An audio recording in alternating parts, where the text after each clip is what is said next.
2 dogs. Yeah. Okay, so this is it. This is the podcast. Welcome everyone. This is the podcast. We're Fast Lane Friday. My name is Magnus. To the right of me is Samaria. Welcome. Hello. And to the left of me is Renier.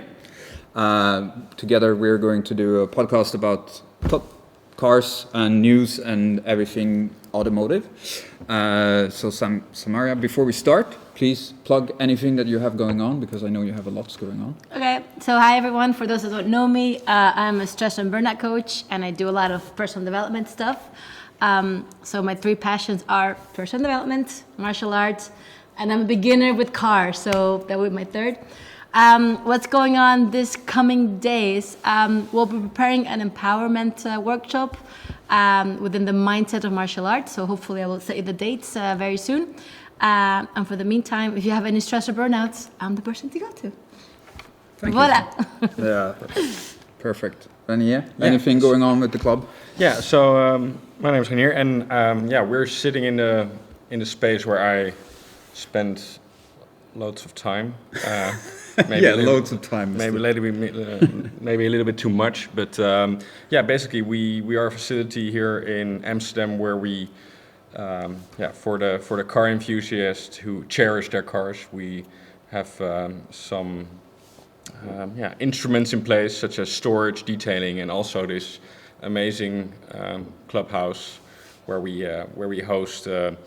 Meetups, but also give people a place to work and hang out and just connect with people. And yes, the motor car, if I can say it like that, and every car we have here in Zurich, it's basically a red line through what goes to this club, and that's how we bring people together.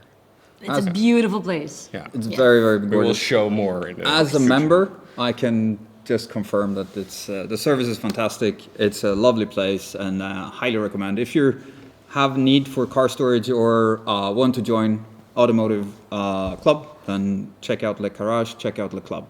Yeah, basically perfect. Yeah, awesome. All right, moving into the news part of our podcast. So I figured we'd talk about the launch. We just had launch of the 2 new Halo cars for McLaren and for Ferrari. The McLaren one is called the W1, and the Ferrari one, surprise, surprise, is called the F80. At least better than LaFerrari. I'm actually surprised that they didn't give it a nickname. I think maybe it's not worthy of a nickname. Or maybe not a nickname, but like you had the Enzo. You need to really make sure, as Ferrari, you need to make sure that the car is going to deliver if you call it an Enzo. Call it an Enzo. Yeah, for sure. And same with the LaFerrari, which I remember 10 years ago or 11 years ago. Yeah. Everybody was a little bit like, everyone was a little bit like skeptical about the name, but now it's just. But it was so funny. You probably don't know this, Samaria, but so when they launched the LaFerrari, because it literally means Ferrari the Ferrari. So there was a whole room of journalists when they launched it. Oh, the new supercar is called LaFerrari, and everyone went like, it was like silent, and just someone in the back going. Oh no! It was just really Can awkward. I ask questions? Yeah, for sure. Sure. Why would you want to give a car a nickname? Does that make it more catchy, or what's the purpose of giving a nickname to a car? Yeah, it gives it personality. Yeah, basically. Yeah. More than it already has. Yeah, because if it's just a number, it's just a number. Like Yeah, but I think we should make a difference between like you have nicknames, but this is like a nickname that the in this case the manufacturer gave the car by start. Okay. Like we give nicknames to cars all the time. You can call an old 930 on old tires a Widowmaker, for example. That's also a nickname. But in this case, maybe most of the time, I think since the Enzo, they gave all their Halo cars a name, and now it's F80 again. Like I understand. Yeah. Okay. So the Enzo would have been the F60, and the LaFerrari would be the F70. Yeah. And then now the F80. Yeah. And the F80, I have to say, are you excited? I'm not. I'm not that excited. I'm looking at it, and I'm like, Like the Ferrari blew me away. Like LaFerrari blew me away. Yeah, for sure. It was gorgeous. Yeah. It's super gorgeous. I will pull it up for you. but that's also the point. Like, what do people think about the Ferrari's own design language since they stepped away from Pininfarina? And I think that's beautiful. I'm not sure if so. Ferrari LaFerrari. I see it. Yeah, Ferrari LaFerrari compared to this, right? Oh yeah. Yeah. So this is, although it looks amazing. Don't get me wrong. Like, it looks cool. Yeah. But like the LaFerrari is just so much wow. Yeah. Yeah, it's got more funk to it. So, yeah. Now I have a question for you. Would you have been more excited if it had either a V8 or a V12 or yeah? That's the question. I think first of all, it's the looks. I want it to look like unbelievable. Do you see what I mean? Like the LaFerrari just blew me away on the looks. It's still a hybrid. Yeah, but a different hybrid. I think. Very different. The new one is a V6 instead of a V12. And that's maybe for us that's a big deal. Yeah, for petrol heads, this is a big deal. So going from a V12 what was it natural? It was naturally aspirated. The LaFerrari was. It's naturally aspirated, and to a turbocharged V6, which is basically the same engine as in the Ferrari 296, which is one of the cheapest Ferraris that you can buy. Oh, okay. So that's the new one that has it. Yeah, the new one has that, but the new one is also derived from the Le Mans winning car, where they won twice, right? Twice on the trophy. I think to their own surprise, but. So what makes it what makes it so special then? What are the highlights of this new one? Yeah, so it's going to be price. No, but seriously. Well, yeah, it's going to be limited to 799, and then you know that they're going to make 800 because they will make one for the Pope. That's the story, basically. Yeah, always. They make. They had what was the Enzo that was limited to 400 for 399. 399, but actually they made like 408 or something. No one really knows. Like it was like this. I think some for the LaFerrari. I think they also in the end they auctioned some of their testing prototypes, and some of them looked like really odd, but some of them were identical to the production model. But I don't want a letter from Ferrari. It's that Italian, it's the Italianness. It's also makes it beautiful. Yeah, it's limited to 799, and it's going to be like 1200 horsepower, 0 to 60 in like 0 to 100 in like 2 seconds. And like it's all supercar, like hypercar numbers. Yeah. But do the numbers will they matter at this point? Do you see what I mean? Like, what's the difference between driving an 800 horsepower and a 1200 horsepower car? Yeah, I'm not interested in above 1,000 bhp horsepower. I've driven one car that had more than 1,000 horsepower, which was the Lucid Air with I think 1,100 something. Yeah. And yes, it was really fun, just for 10 minutes, but and I for sure you can't compare it to anything like this, but I think they will sell them all, and even they're already sold. They're already sold, and I'm not a huge fan, but maybe if you see it once in real life. But there was one thing though. So there's a very famous automotive YouTuber, his name is Doug DeMuro, and on his podcast he mentioned something that was really interesting about this, which is Ferrari doesn't look back. They don't arc back, they always make something new. And they have done that, that's for sure. And you have to give them credit. They're making something new that they haven't done before. No, that's for sure. Definitely, but the price it's 3 million. Yeah, it's 3 times a LaFerrari. Whoa. 3 million euros. We did have a bit of inflation, that's for sure. But also, they could just charge anything for this. No, that's true. But people would buy it. Yeah, that's maybe because the story is like when LaFerraris, I think they sell now between 3 and 5 million euros, and new there were. Yeah, but what was the SF90? Was it like 800? That depreciates. Yeah, that one depreciated a lot. Yeah. It wasn't limited either. No. And so this is only 200 horsepower more. Yeah. No, but I do I've one negative more thing. It's like it's four it's 4-wheel drive, right? Yes. So, and the Ferrari. No, it's the Ferrari is on the rear wheel. The same with the McLaren, by the way. They're both rear wheel drive only, because which is insane. Like, okay, I thought the Ferraris had the same system as the SF90. No. Okay. No, it's all on the rear wheels. To my understanding, I could be wrong with the Ferrari, but the McLaren 100% No, is only on the rear McLaren, wheels. I know. Yeah. Because I'm pretty sure we will name this car the Widowmaker because W1 Widow, and it's only on the rear wheel. It's 1,400 horsepower. Yeah, it's lighter. It's like insane. Okay. It's lighter and it's more horsepower. Wait. Just going back to the Ferrari F80. Is there anything you guys like about it? Because until now, it's like, mwah. Yeah, so I think this, where the Halo cars used to be these aspirational, desirable cars, I see. and now I feel like they're not anymore. You know, they moved away from they don't have manual gearboxes anymore. They're not really usable. They're not really like a nice accessory. They're still incredible feats of engineering. Okay. Like incredible feats of engineering, and if you're a Formula One driver and you have access to the Bahrain circuit for a day, you're gonna set lap records. Okay. That's it. Yeah, Okay. but like you it's not like you can go in a McDrive. All right. Yeah. Yeah, I'm actually, but I'm still stunned by the price, and the McLaren is cheaper. Yeah, for sure. And the McLaren and will be forever cheaper. $1.5 million or something. Oh yeah, that's reasonable. Good value for money. If cheap, you look. cheap. You know.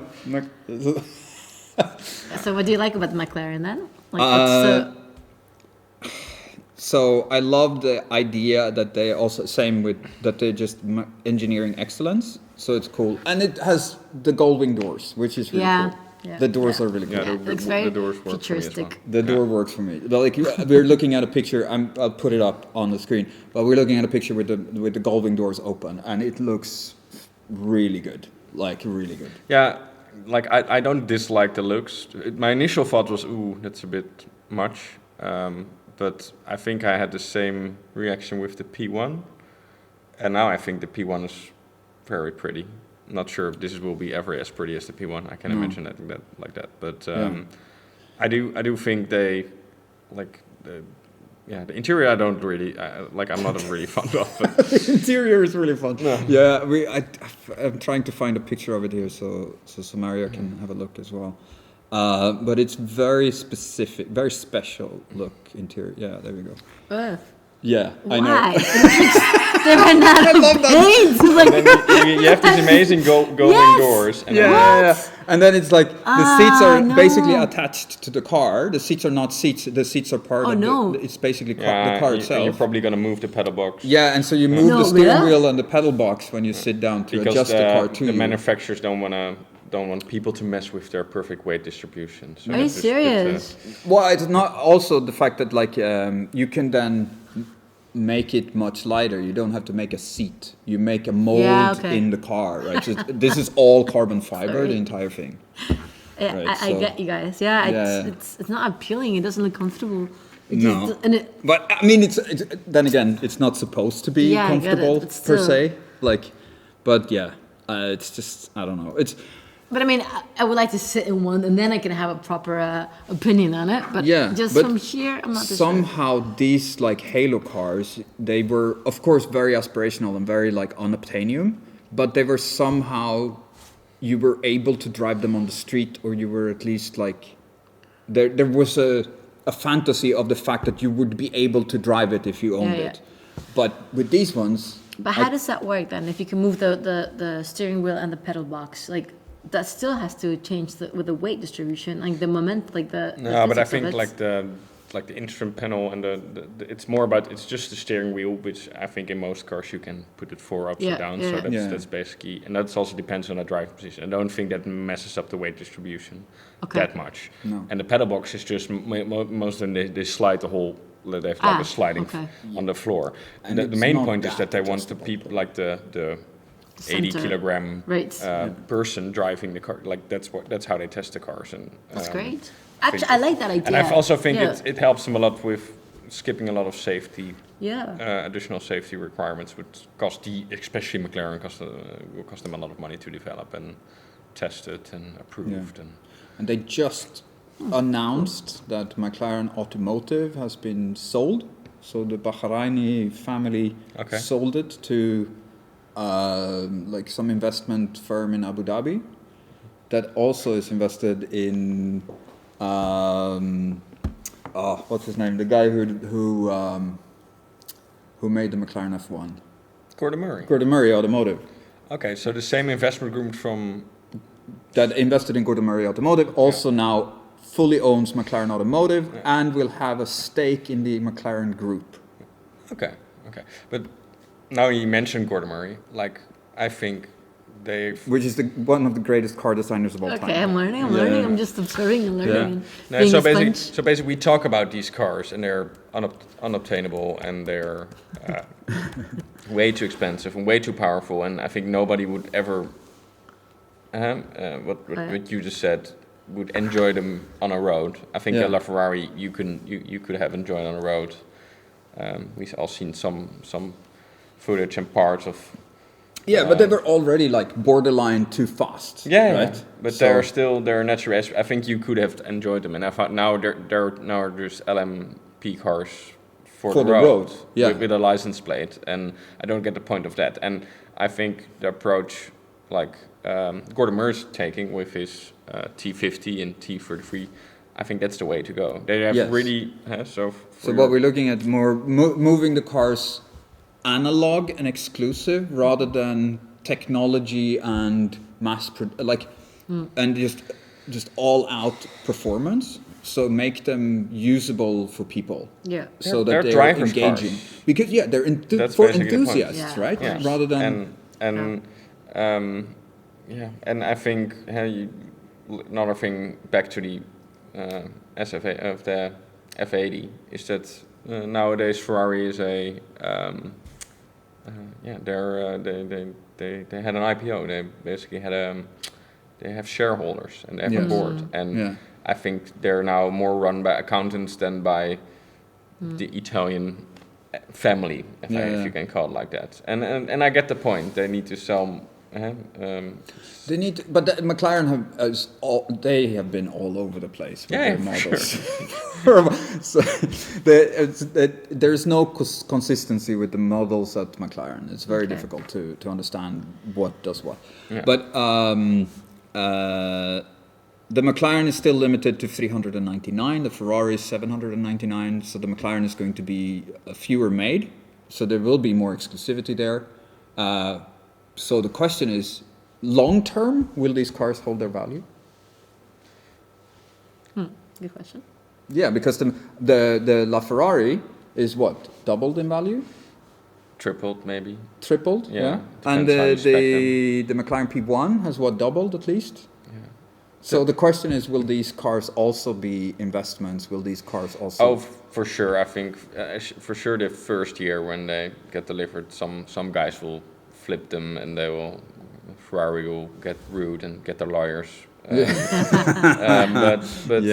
I think, but also maybe we'll see something different because now they basically tripled the price from new. Yeah. For sure they're all sold and people will want to obtain them, but not to enjoy them. I think it's more.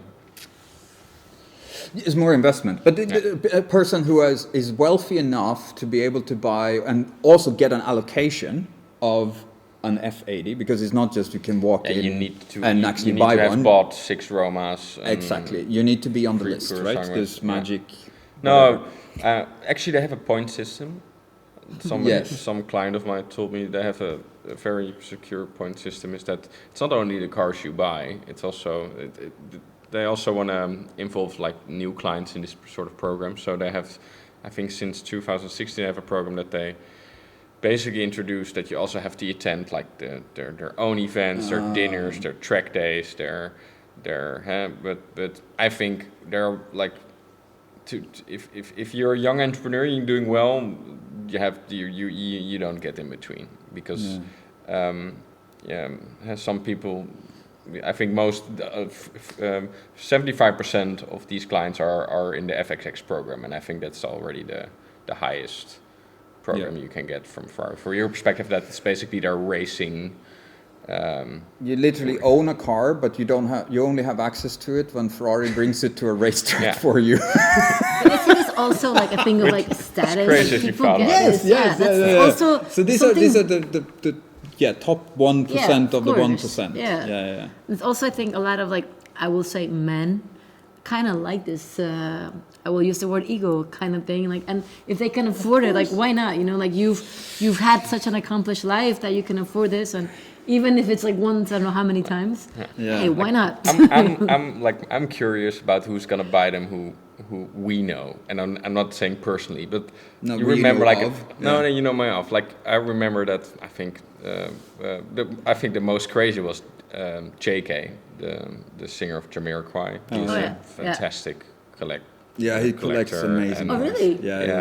I love the way he dances, but you can do it. Yeah, but that's the thing. But like I think my girlfriend would like him as well. But me for different reasons. Basically, his epic music, but mostly his epic car collection, and he drives the shit out of those cars as well. And but back to the point, when LaFerrari came out, he could order one, and he I think it was bright green. I think it was a Porsche color, actually. Nice. Have you never seen it? No, I've never seen it. JK's.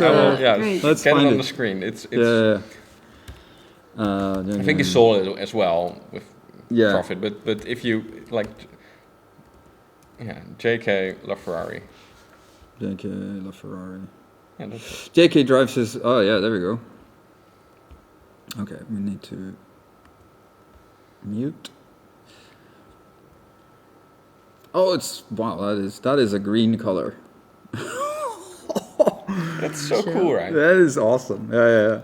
Definitely that seem to be seen. I love Ferrari. And now it's forever. This car is JK's LaFerrari. Yeah, but it's like he also, because there was an interview with him that I saw that he talked about the fact that he had a Mercedes Grosser, and this was the huge old Mercedes limousine, right? So this was like what dictators would drive around. Hey! Oh man! And he had his one was owned by Coco Chanel. Oh really? Yeah. So the joke was basically, whenever I drive it, I cover myself in number 5. It's so good. Okay. Do you have a picture of that, or? Yeah, it's like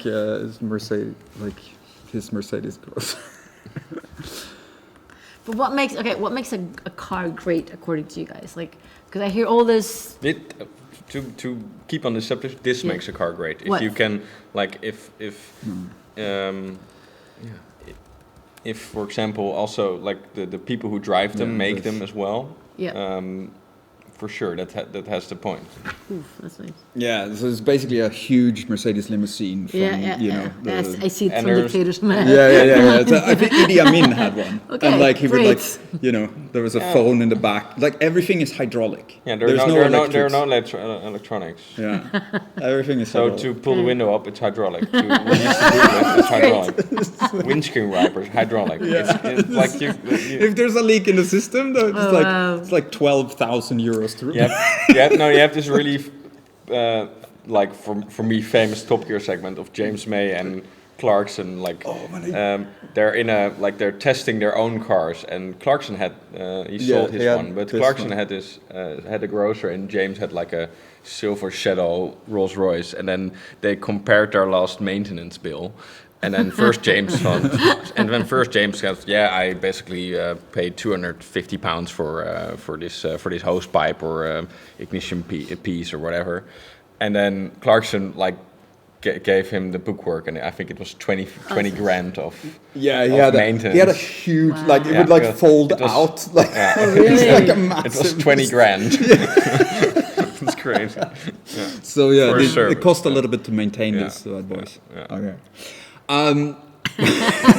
Going back to come back to the McLaren and everything. For me, at least, I think they're amazing engineering feats, but I'm not that excited. And I'm waiting for the Porsche one, because it's usually the Holy Trinity. So the Trinity of supercars that was released back in the day was the the McLaren P1, the LaFerrari, and the Porsche 918 Spider. Okay. So we're waiting for the Porsche one. Hopefully, it will be better. But and when is that going to come out? we don't know. So it's not like they come out.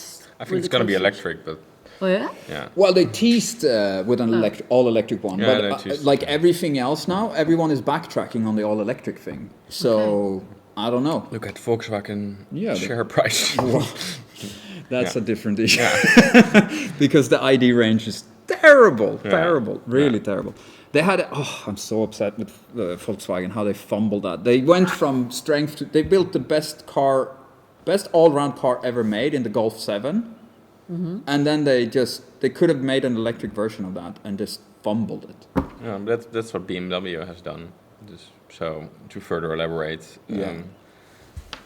So anyway, let's move on. So moving on, basically talk about like electric cars and new launches. So this week, the launch of the Renault 5 was done here in the Netherlands. Renier and I went to test drive one. Which was fun. Which was really, really fun. Yeah, the event itself was, let's see, it left a little bit to desire. Yeah. We couldn't find it, first of all. Like this big. So Magnus called me, I think, a few days earlier. He's like, yeah, man, I've been invited to this huge... to this launch, blah, blah, blah. And would you like to join us? I'm like, oh, okay, sure, let's have a go. And also you could test drive the car. They would have some demos. And it was 10 minutes drive, like behind Schiphol, basically. In Aalsmeer. Okay. And then... we entered like the venue, like the area. The area, but it was just dark. It was just dark. There was nothing. There was like no one there. There was like no light. So we just drove around in your R8, by the way. Yeah, in my R8, we were like we ended up entering from the wrong side. Okay. So we went around the back kind of thing. We were like, is there an event? Like no, but even on the front side there was not like maybe there was a no little lights. flag, but there was no lights. And then we arrived, and then on an empty I think it was like where they sell plants and stuff. It's called the Garden of the Netherlands or the Dutch Garden. Or actually, something? inside it looked beautiful. It was So it's like entering a glass house or like a. Oh wow! Yeah, basically a greenhouse with. Greenhouse. Yeah, but first of all, we drove and then we in the even the demos were parked in the dark. You couldn't see anything. There were no lights. Great marketing. There was no. But and by the way, I just rocked up with the Audi and parked next to the. we parked our R8 next to the demo. Okay, and then we went inside. Finally, we came and finally we saw some Renault related like merchandise flags or whatever. Yeah, and then. It was literally it was completely dark, and we went in, the door open, and we're like, okay, this is a jungle we're going into. Yeah, it was like basically it was like in like. But there was a red carpet, and we followed the red carpet. You have to walk like 3 to 5 minutes. and there was the event. And the event was. I think 6-7 cars inside, their whole model range, which is great, by the way. We will go in further on that. Okay. And it was you, me, and 6 or 7 sales representatives. There was no So nobody. We were literally, there was like no people there. No. And we were approached by this very kind gentleman, salesperson, who was showing us around the car. He was talking about of course. And he did not expect like the only client who came in to be like you're from Sweden, sorry. Like an expat sort of like situation. But I think he coped quite well. He showed you everything you wanted to know. Yeah. Because we went And there was a couple of the Renault 5s there. So they had a couple of different colors. They had a white one, they had a fully yellow one, a yellow one with a black roof, and a dark blue one. I like the dark blue one at most. But. Yeah, for me, I love the yellow one. In fact, I loved it so much that I've ordered one. Congratulations. So, thank you. As continued. Okay. So you're talking about the. So we gave. So Magnus gave his keys, and then we got the keys from a white Renault that was outside. We could have seen because it was too dark. But eventually, and then we just got no guidance at all. They just gave us the key. Yeah, so he was like, press the start button is on the panel. And we were like looking for the start button. But also funny is because we got the keys, we walked to the car, we get into the car, we couldn't find anything. Like we couldn't find the start button. You couldn't find the start button. But then, even with the light on in the car, I couldn't find the start button. But then this kindly gentleman went outside and while smoking, and then this was really funny because we were just in the car and I got the door open. I was like, oh, how do you turn it on? And he was like getting to us really close and then pointing out with his cigarette. Oh, classy! Perfect. Coughing and choking. Yeah, but he was like, and we got to go. And then it was a lot of fun. Yeah, it was a lot of fun. The car drives. I love the way it drives. I think it feels, because I've driven a bunch of different electric ones, and what they normally feel like. I've driven the Volvo electric, like EX30, is it called? Yeah, the little SUV. I also drove the Renault Megane full electric, and a few. So they all have like faults with either that they accelerate too fast, like how they accelerate is very, very fast. And I'm like, these cars are not made to be drag racers, right? You buy them for a daily driver. Why would you need? They don't need to be a drag racer. And then with the Renault Megane, if you turn, it feels like the wheels turn too much, right? So it wants to steer more than your input, which means that it feels unstable. Well, that's not nice. Yeah, so it's a bit weird. But the Renault 5 was mint. Yeah, you liked it a lot. Yes. You bought one. That's the right I ordered one, yeah. So, because I need a daily driver, and I've been chasing one for a long time. I was debating, how many times have I, bitched and moaned about this. And now, do you have any idea what a relief it now is to have actually ordered something? No, I get it. I stopped looking on Autoscout. But for the viewer's perspective, Magnus Daly's 4.2 liter manual, which I really like, R8, and which has been your car. I think you doubled the mileage since you bought it. Yeah. I bought it. It's an applaud. Thank you. No, very sure. But I know that, and that's why, we're talking for a while for you to get a daily. Yeah. Which makes sense. He sends me pictures of moving carpets in an R8, like and Christmas trees last year. And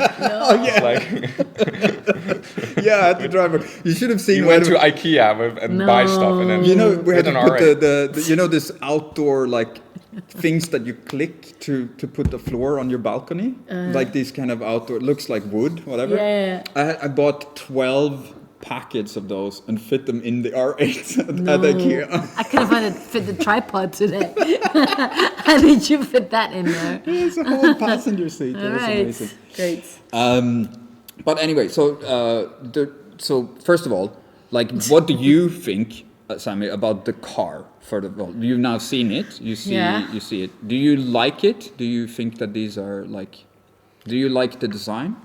I mean, I think from Amsterdam, it's great. It's a great car because there's enough space to park it because the streets are small. Yeah. I know this is mine. I don't know much about cars. But it's not a small car. It's not. But that's the thing. I cannot it's see like it. a golf size. Yeah, it's very different. It looks on the pictures. It looks smaller. It looks like a mini. We were the first hour. No, it's like a golf. Okay. When we could see the car, the dark part. You were like, oh yeah, no, this actually looks good. Yeah. But in the sunshine, the yellow one was amazing. Yeah. So we drove the car It's also Does it brave. glow in the dark or something? I think it's brave to release your car in this from this event to release to the dark, because it doesn't tell you how confident you are about the looks of the car when you let people drive them in the dark. But no. So in general, I think it's a really we have. I like the black one.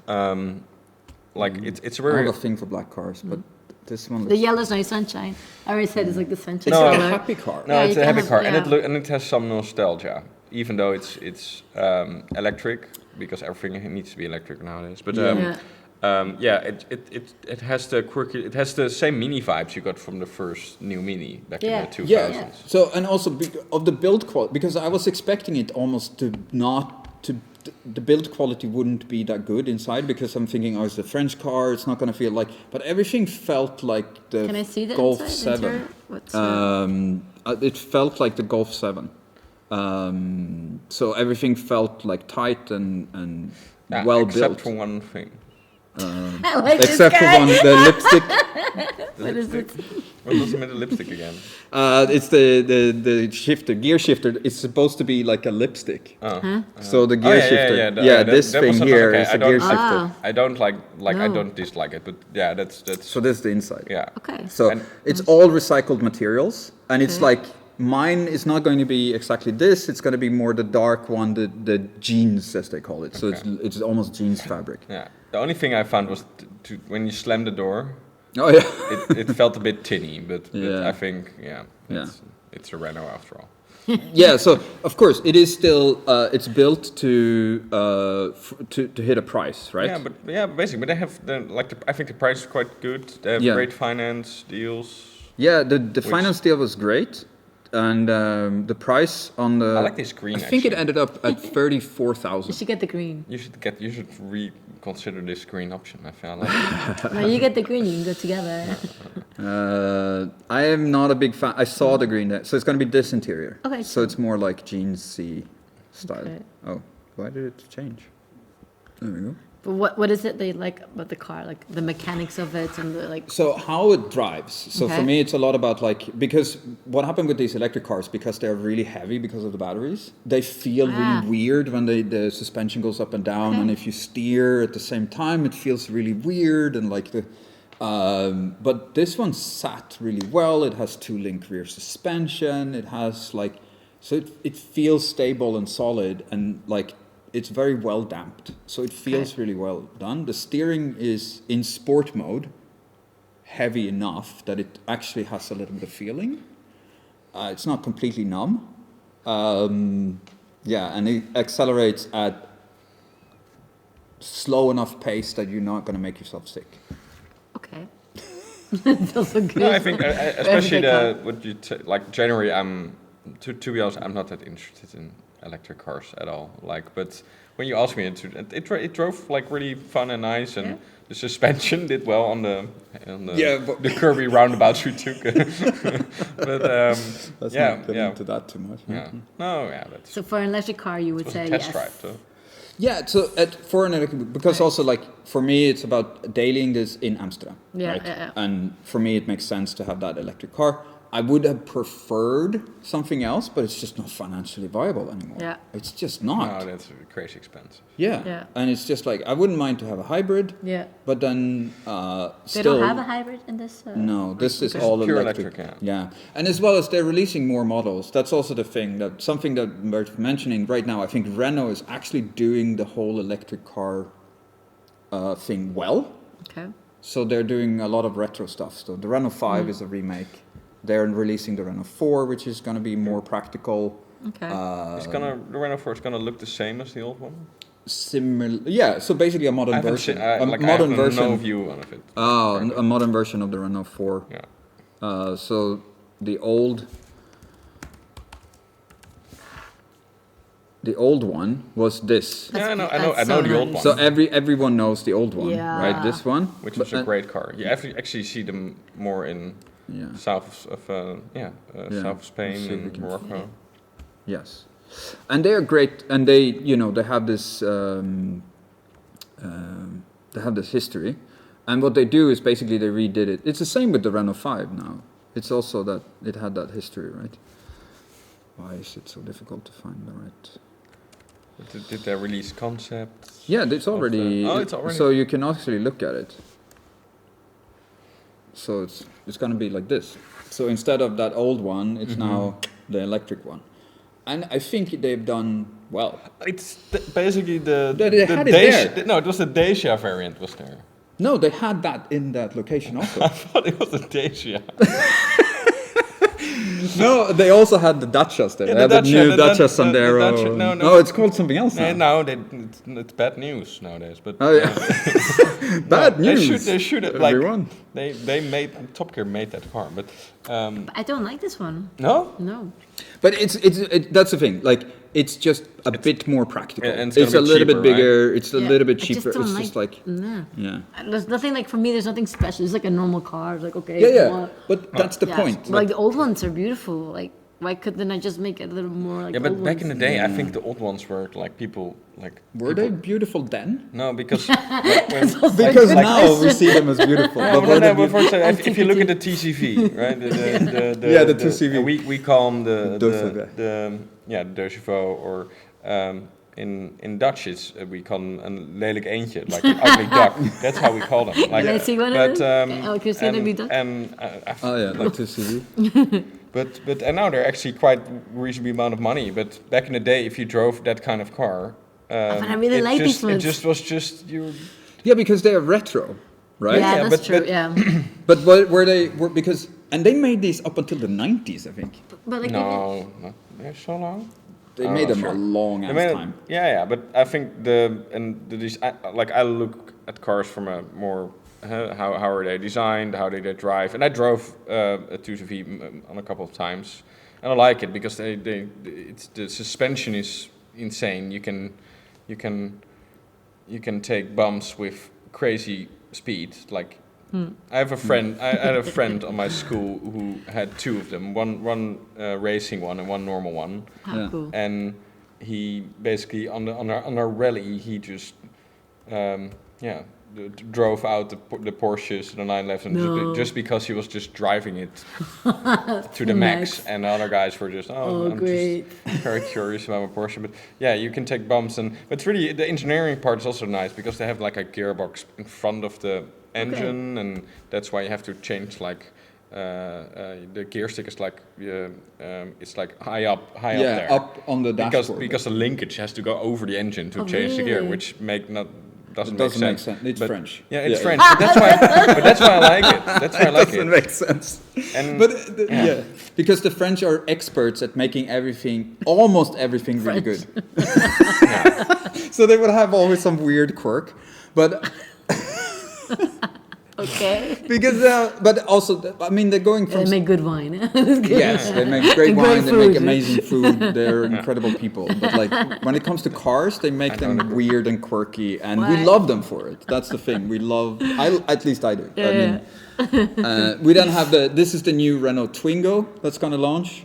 That looks like the 2000. The 90s, early 2000 ones. I really don't. I actually like that. I actually like it also. I like it a lot. The Renault Twingo has been my guilty pleasure for the last decade. I love that car ever since because it's a rear engine car. Oh, I This is didn't a know rear that. engine as well. Well, Really? this one, the new one, I think will be front engine. Okay, the back I'm not sure about, but the front looks pretty.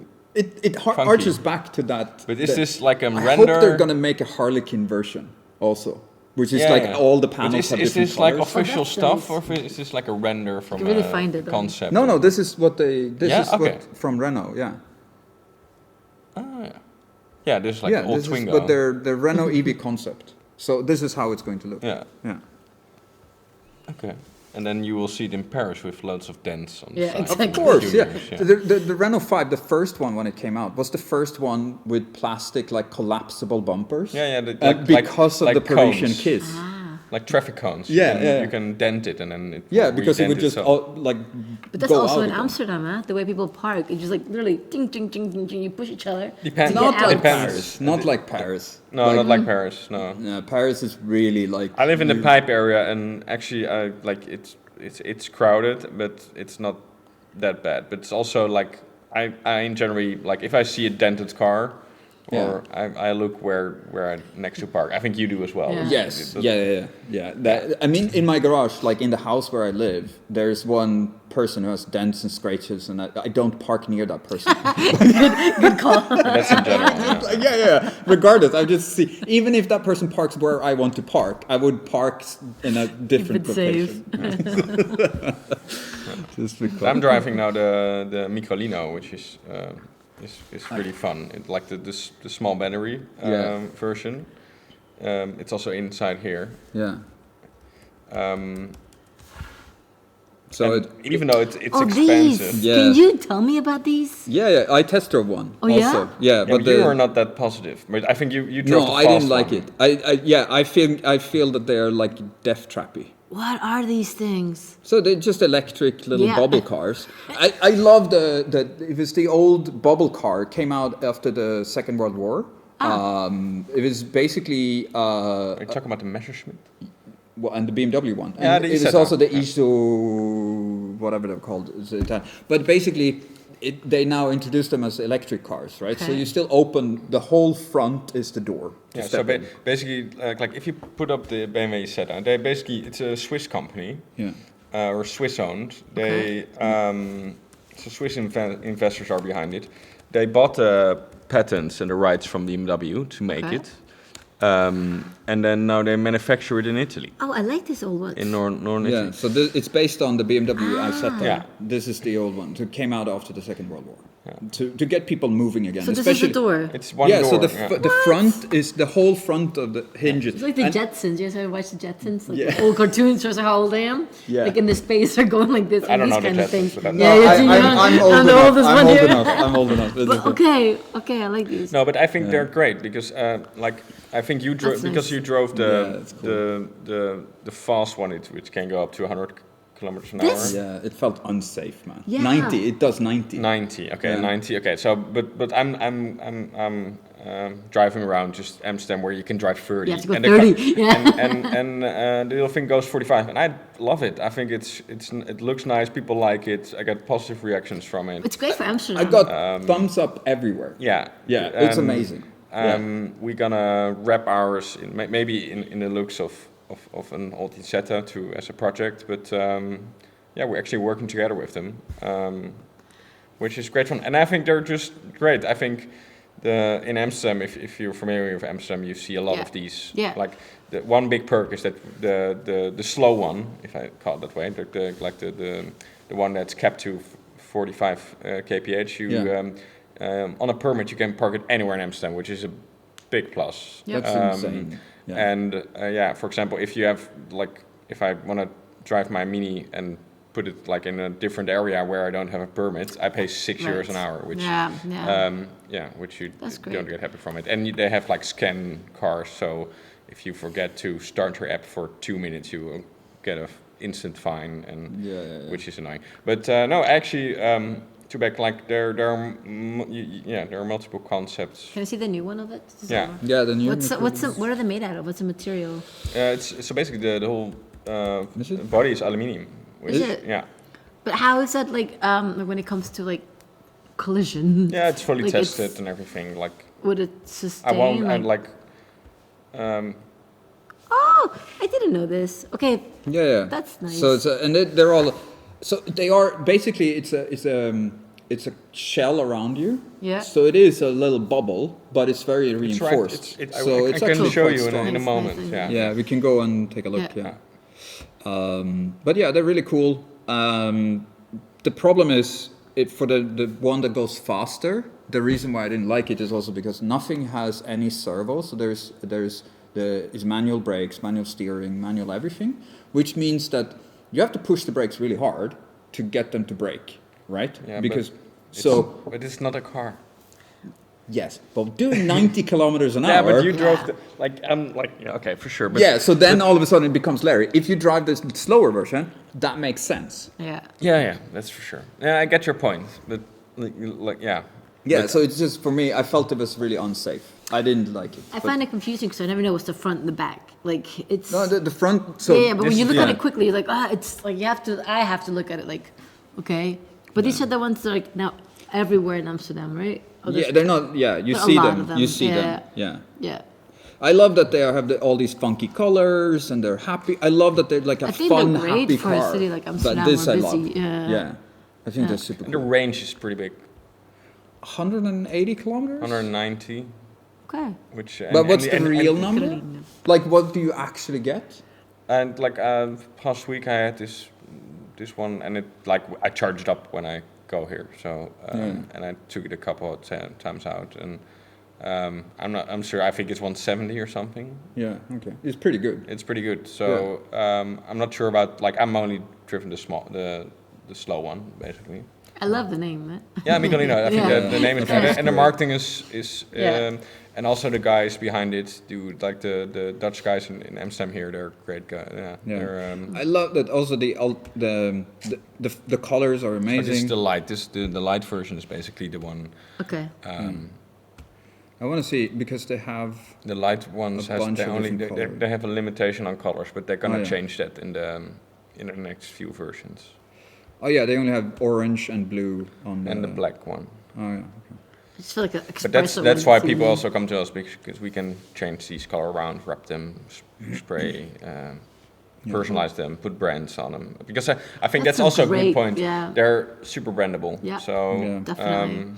now we are making one in green for an art gallery and make the wheels silver and stuff. So nice, funky. Yeah. I love seeing them also. It's it's so just a happy car, and it's a happy car. Yeah. Yeah. And it's not Asian, not to be racist or anything, but it's finally an European product, which I don't care if it has components from China or whatever, but arching back to a previous topic actually. The same with the Renault 5. It's designed in France by French people. Actually, by a Dutchman, right? Yeah, it's a Dutch Dutch guy, but it's built in France. Okay, yeah, but that's this is pretty cool. Yeah. Yeah, because it's rare nowadays that these kind of cars don't come from low-income countries. Yeah. But maybe for us more does mean something. The big downside with the Microlino, it does mean something for us for sure. But the big downside of the Microlino for me is the price. It's 18,000 euros base, which is a hefty amount of money for that car. Yeah. Yeah. We are just talking about the Ferrari from 3.6 Yeah, but I mean, if you want to have a little two-seater electric bubble car, it's just a high-end market. For sure. It's like you have cheaper alternatives. I agree. But have you driven the Citroen or Opel ones? No, I've never driven them. No, and they drive quite fun because you have to drive on momentum, so you don't want to lose too much speed, which makes the journey fun. So you basically have to keep like a Flintstones. It's like your Fiat 500. Yeah, but basically. For the audience, so Renier has it's here in the corner. You can original, see it. Fiat 500.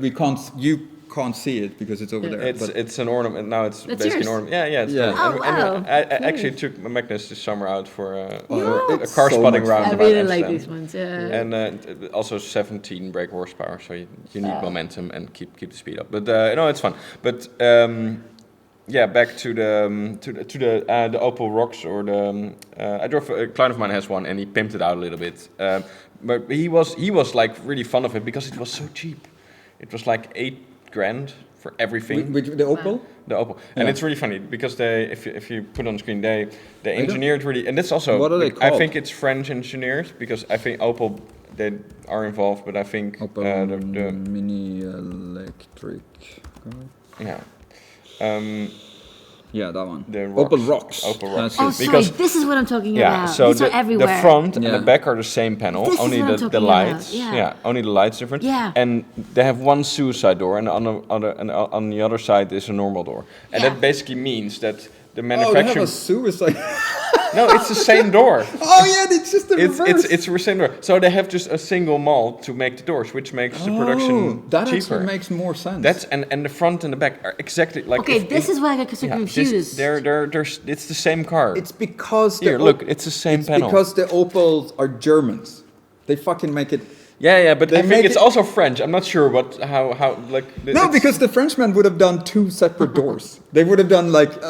It's also a French thing to make cars sometimes cheap, of course, and the Germans are to make it more efficient in like the fabrication process maybe, but no, I see these. And the driver and drives me crazy. I don't like these. And it's super strange because you're sitting right in the middle. Yeah, and it's fun because and you get some lift off oversteer when it rains, but it's not so little. You actually get oversteer. That's awesome. Lift off. But that would scare the bejesus out of me. But that's when you overdrive it, basically. Like a normal person would, like you can, yeah.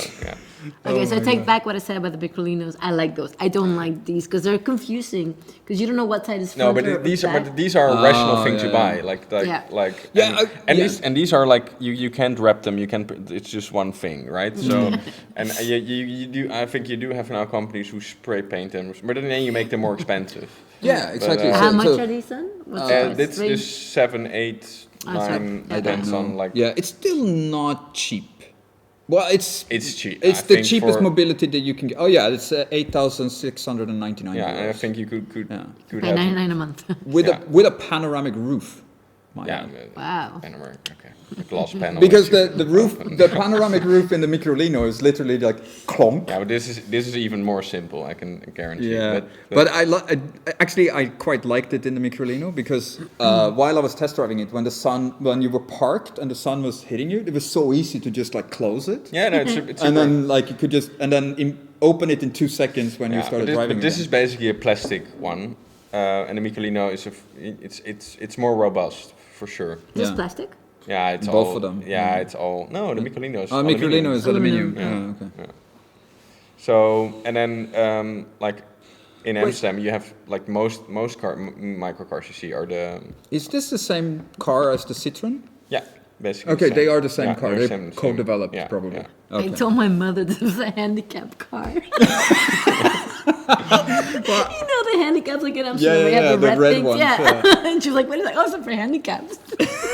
Yeah, but basically you also have to. This has nothing, right? It has a heater, which like a manual heater. I think that's all. But you don't need infotainment in these kind of cars. You don't need any infotainment. I like because it. now The Microlino has like I can plug my phone in real easy. Yeah, that's nice. That's and I have a little speaker I can take out. It comes with a little. It has it's style. Just funky. It looks really nice. And one thing about the Microlino, it's like. But it's twice the price. So. Yeah, but just look at the design. It's much nicer and. It makes me want to drink coffee, be in the sun, and like listen to music. I think, nice. For me, the most thing is that the Microlino is the inside because the steering wheel is quite nice. It's super funky. It's retro. It's a good feel. Interior. Yeah, there we go. So this is also basically it's a bench. I love how you just crash it down. Basically, it's a 2-seater bench, and it's because it's not 2 seats, right? So it's a bench.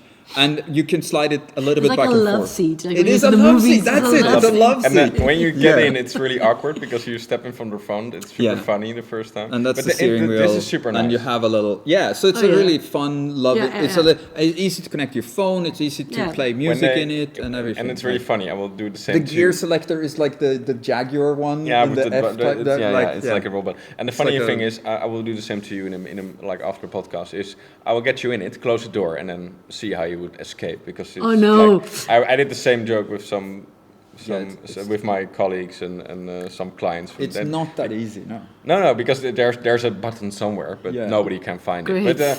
But that's the thing. If you walk into our facility, most things is private. Some things are undercover. But there are in general nice cars. And then the funny thing is, if another member or a storage guy walks in, and this is and the Microlino is parked next to a metal flake. Ferrari or whatever, they will get to the Microlino first because they can see it on close because most people have seen them in the city and say, oh, that's quirky, nice, and then they can have a seat and it just gives people joy, and I think By the way, but now actually the first thing I went for now when I came in, can I mention the Volkswagen?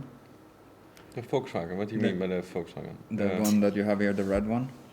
Oh yeah, for sure. So. So coming in here now, there is a Volkswagen XL1 in here, and you also was the one that I mentioned to you. Also. It is actually a really back in action after some technical problems and some continuity issues because it's super cold in here. I'm wearing a hoodie. It's not cold. The Swedish guy is cold. Now we go again. The Swedish one. And the Mexican woman's not cold. So we were talking about Ferdinand Piëch, Bugatti Veyron, 1200 horsepower, 400 kilometers an hour, what and is he this one? co-developed the XL1. Yeah. So Same one. Yeah, it's the same one. No, it's not but the in same white. one. Oh, yeah, I got that. That's Oh, yeah. right. Yeah, I mean, I know it's the that same much. one. Yeah, it's the same Looks one. very different. Yeah, it's the same. different? But this is the Whoa. old one. Yeah, It's the demo one. Yeah. yeah. Cool. This one was a concept that they did really way back when. Okay.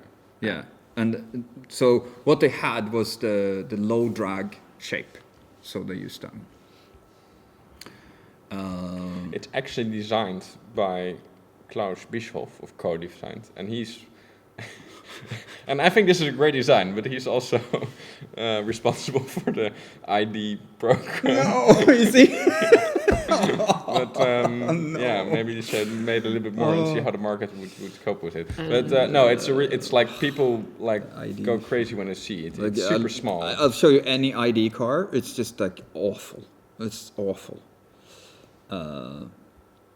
Yeah, it's just if you want a really not nice blob, whatever. Wow. But the other designer from the XL1 is the one who did the It's this. Polestars. Oh, yeah. It's just Yeah. not It's a nice. numb design. It's just like, Yeah. bleh. Like, why? Yeah. How can you follow up on the Golf 7 with this? Like, it's just like, Yeah, it's it's dreary. upsetting.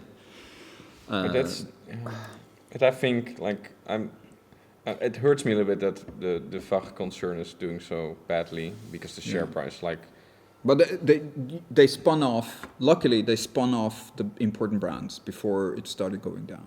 yeah, but they were like before the whole Dieselgate thing, they were the Yeah, they were the going guys from to strength beat. to Yeah. strength. Yeah. Yeah. And So you don't know? Do you know what Dieselgate is? No. No. Okay. The So Watergate, but yeah. So Dieselgate Also is relevant. it's the same, but with diesel. Okay. No.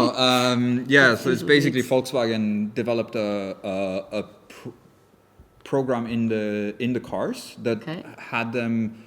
They knew when they were being tested. yeah, that's correct. So during the when they were tested for what they would release out, Yeah. they were leaning the cars so that they would release much less nitrogen and No. CO2 and all this stuff, so that the engine wouldn't produce as much power, i.e. it wouldn't. But then it also knew when it wasn't tested, and it would then change the map to so it would release much more. how did they know? Just like a computer program, whatever. Yes, a computer program basically. Yeah, I think due to external due diligence. But then, like, I heard stories of BMWs being tested on bicycle wheels because at the end of the day, anybody can do that, it right? was about to regulate. They just Yeah. yeah. I mean, they would. So, and they were found out, they were fined a ginormous amount of money, but because of this big scandal, it also killed the diesel engine. Which is nonsense. Yes, it's technically a very, you can still use the very efficient engine still. But Let me tell you this: if you drive through a city like Amsterdam or Rotterdam in for example, a BMW 530D, that's perfect engine, by the way. I think the air that goes through the intake, the exhaust gases are like, it's cleaner than the air that's going through the intake. Really? yeah, so you have a lot of, so the modern car systems they clean up everything that goes out of the exhaust, right? Okay. So they have catalytic converters and they have all these So if you're going through polluting areas, Yeah. so then basically the air out of the exhaust is more clean than the air Was that that show goes to in. go to Mexico and like India? Yeah, but that's the thing. That's so Yeah, but the it's local still not a net gain. Yeah. It's still not a net Yeah, gain. yeah, So right? and that's the crazy thing. So the local government here is like they're basically doing everything to annoy and entrepreneurs that live into the city. They're dependent on their little diesel vans, and they're not allowed into the city anymore. But the cruise ships, who I think have 100,000 times the emissions from while running these ginormous engines and doing way more, they're allowed to park on the And they don't even run on diesel; they run on crude oil. Yeah, crude oil, which is even worse. But Yeah. so it's just a scapegoat, and yeah, basically we can thank the Americans for that. The whole Dieselgate. Yeah, but do you know also that what was the? Do you know what the U.S. government punished Volkswagen to do? No. Actually, they had to build the charging network. So the what's it called? America Charges, whatever the network that the primary network outside of Tesla that they use in the US. It's all done by Volkswagen as a punishment for Dieselgate. What? Yeah.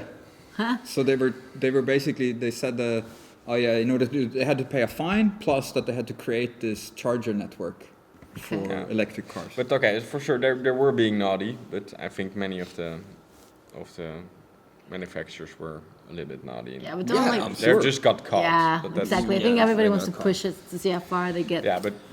Yeah. Unfortunately, we're running out of time also, so we should probably move on. No, but it's fine. Don't get me wrong, I'm enjoying the conversation. Yeah. Let's before we end, let's do the last maybe 10 minutes, just quickly go through Formula One. Currently, we're at, what's today's date actually? It's the 3rd of November. It's the day of the Brazilian Grand Prix. I haven't seen the Grand Prix. You started watching it before we recorded, but don't tell me anything. So that's really where you, the audience, understands where we are. And we're enjoying this incredible season of 2024. Quickly,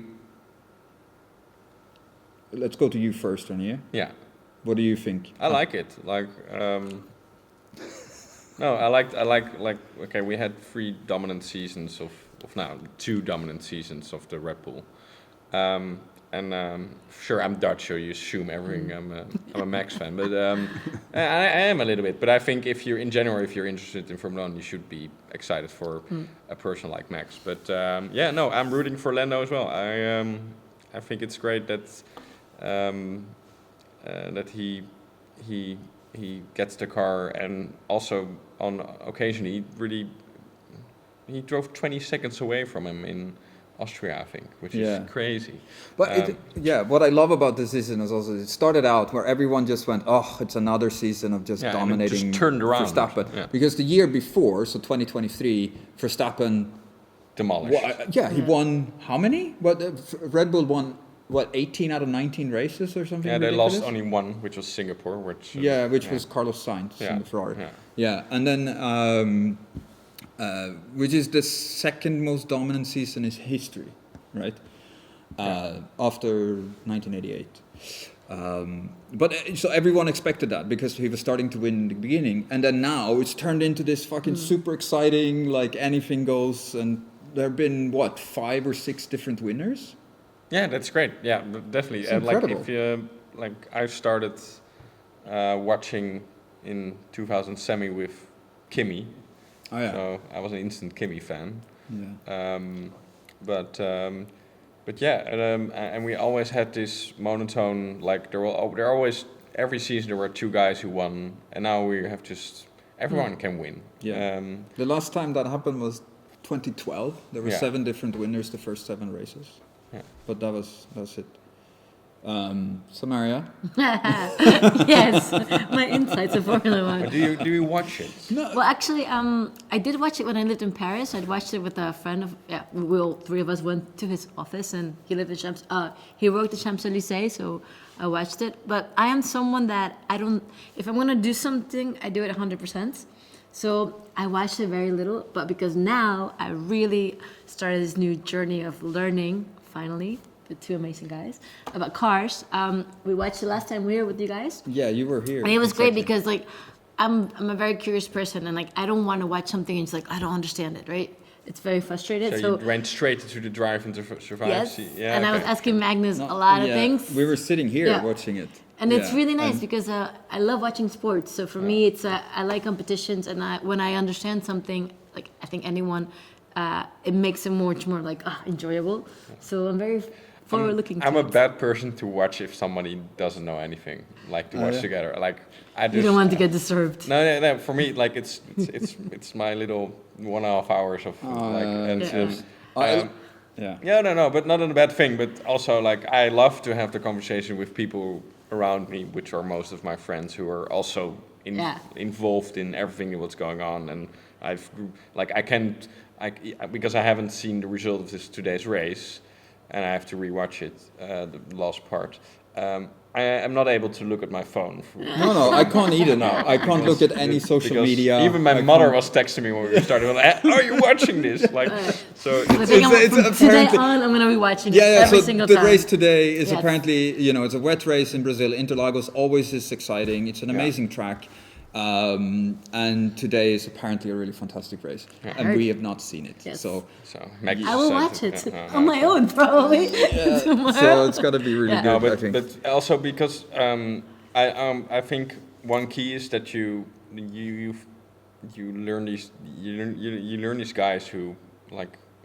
I remember a few years ago when Russell was, for example, new, and you thought, who's this guy, and now he's just an established person, and there are memes about it. And I think that's also this part of this. And I think the Drive to Survive, they really, like, even though I can't not watch it because sometimes I think it's totally cringe, but I think it's a good thing because it involves more people in sport because they really zoom in on the characters that make these sports. Yes.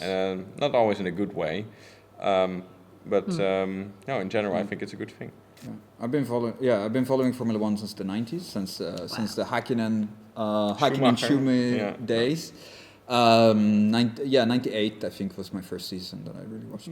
So and the funny thing is that everything that you learn from the Drive to Survive, I already knew, but because I'm an absolute nerd. And because I'm glad you say it. But because I was an absolute nerd, and because I was reading articles about it, or going on Reddit, or going on like all this stuff, like all that information was available, but only if you were really into it. Like it was not easy to find. Yeah. So it took away a little bit of that. For someone super nerdy like me, it took away a little bit of that charm of having that inside track knowledge. But I love that so many people are loving the sport and like sharing the passion, and it's like so nice to see the renaissance, right? It's like.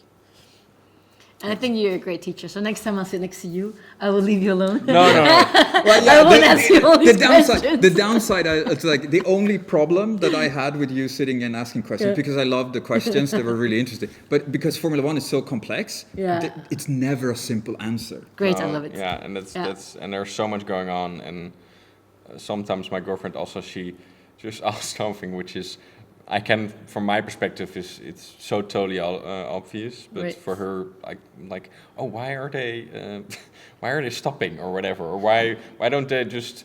My girlfriend can't really ask them, oh, why don't we just put tires on the car that will get through the whole race? Like, yeah, but that's basically they're not allowed. The point, I think, and that's right. Pirelli is spending millions of euros for a tire. Like, for sure they can make a tire, but they don't want to. Poor Pirelli, by the way. Yeah. Poor Pirelli, because honestly, they could make a tire that would last all through the race, be super sticky, and the cars would just be glued to this. But it would make the races. So deliberately, so the tire manufacturer who pays a lot of money to be involved. Yeah. So they've been told you have to make a tire that breaks down. Great. These cars, Wonderful.